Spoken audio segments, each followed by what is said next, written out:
Welcome to this week's Q&A. We have a question from some viewers in London this week, and it's a question that's been popping up a little bit more frequently of late.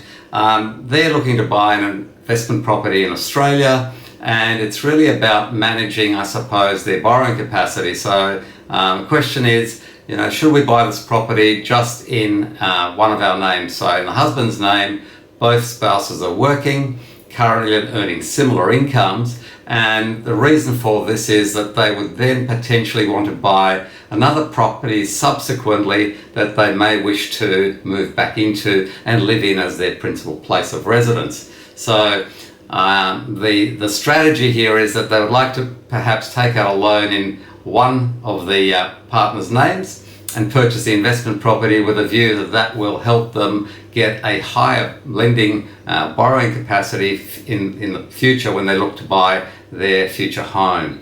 Now, that's not actually going to work that well, because most banks will look at the family unit. So if you're a married couple and have children, they will look at the expenses, the income and expenses for the household.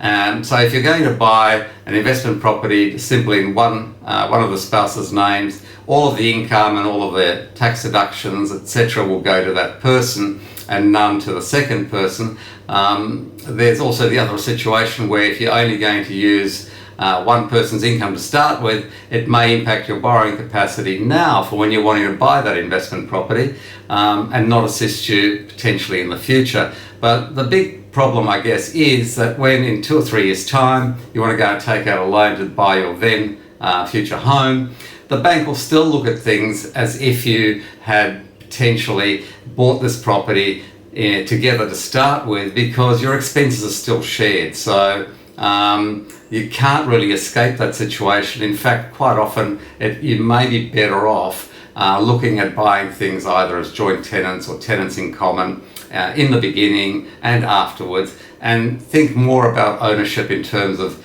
potential future tax benefits, because if you move back to Australia, then perhaps only one partner may be working rather than both spouses. So there are lots of things to consider there in terms of how you structure ownership and see what sort of outcomes you'll get later on, because it's obviously it's much more expensive and difficult to change ownership structures in the future than doing your research initially and making sure that whatever you're going to do actually complements your current and future goals and works for you. So no benefit really in trying to take a loan in one person's name and then in the other, because the bank will look at joint expenses in any event. So you may be actually doing yourselves a bit of a disservice.